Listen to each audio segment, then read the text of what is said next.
Da sam predsjednik svijeta, pa najvjerojatnije bih kao i sve manekenke htjela mir u svijetu, zabranila bih sve ratove i pružila bih svojoj djeci hranu i vodu.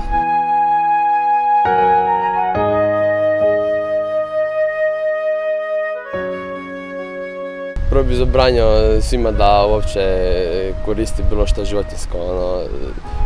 Znači, ako ne ubijemo životinju i ne iskoristimo do kraja, to je nepotrebno ubijanje, recimo. Sve te industrije, tvornice, neke su nepotrebne, tipa prerađivač mesa i to je nepotrebno.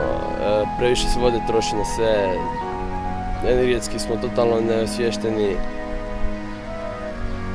Ne znam kako se dalo uopće promijeniti, ali uz dobru volju bi se sigurno dalo.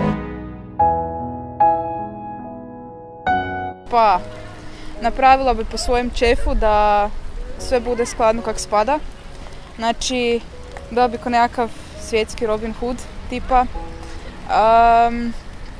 Isto tak bi, ne znam, dala bi znanosti više, više ovlasti nego kaj je sad. I uglavnom, na primjer, tipa, zabranila bi, ne znam, bilo kakvo oružje, jer ako bi već bila predsjednica, onda bi trebalo biti nekakav mir i da sve funkcionira kako spada.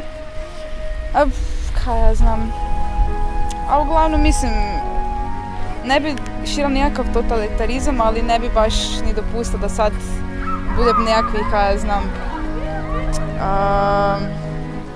Tipa, uglavnom, probala bi udovoljiti većini, da ne bi bilo sad nekakvih sukoba i tak dalje.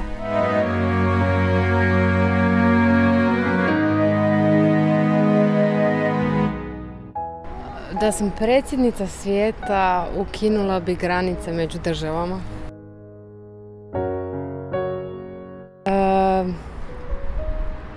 Šta bi još napravila? Ajoj, koliko nepravde ima zaista. Pa riješila bi se svog nuklearnog oružja koje postoji.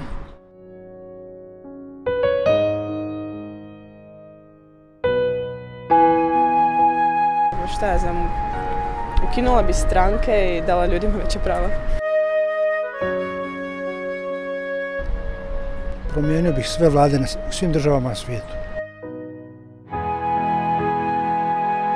Zato što su nepravedni, jedni imaju previše, drugi nemaju ništa. A svi drume čovjekoljublje, svi vjeruju u Boga, u dobroga Boga, a kao reprezentanti Boga zapravo provode nepravdu.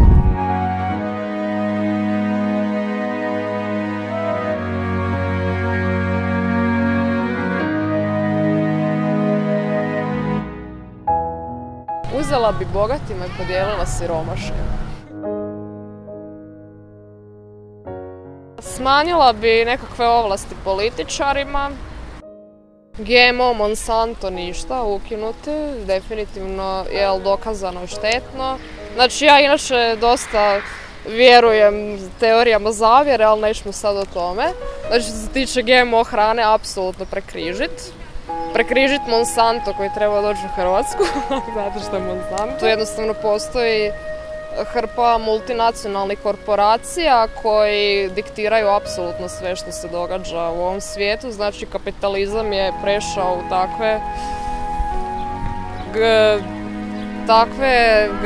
prešao je granicu normale nekakve, ne znam. Znači praktički svi postajemo robovi medija, GMO hrane, nuklearno naoružanje, ne znam šta još mogu uzeti primjer.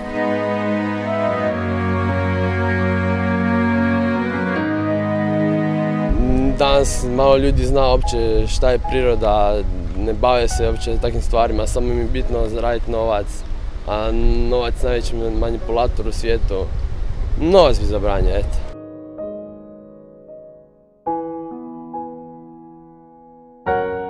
Jedino šta bi možda pokušala iskoristiti kompletno sva ta poljoprivredna zemljišta gdje god postoji da ljudi se vrate na zemlju i da sami za sebe nešto probaju proizvesti. To bi bio jedan od načina spašavanja siromaštva i gladi.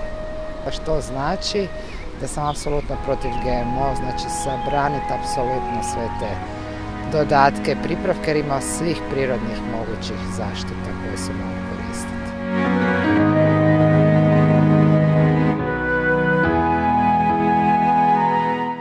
Pobrinula bi se da sva djeca ovog svijeta imaju bar ono najosnovnije što im je potrebno za život i razvoj.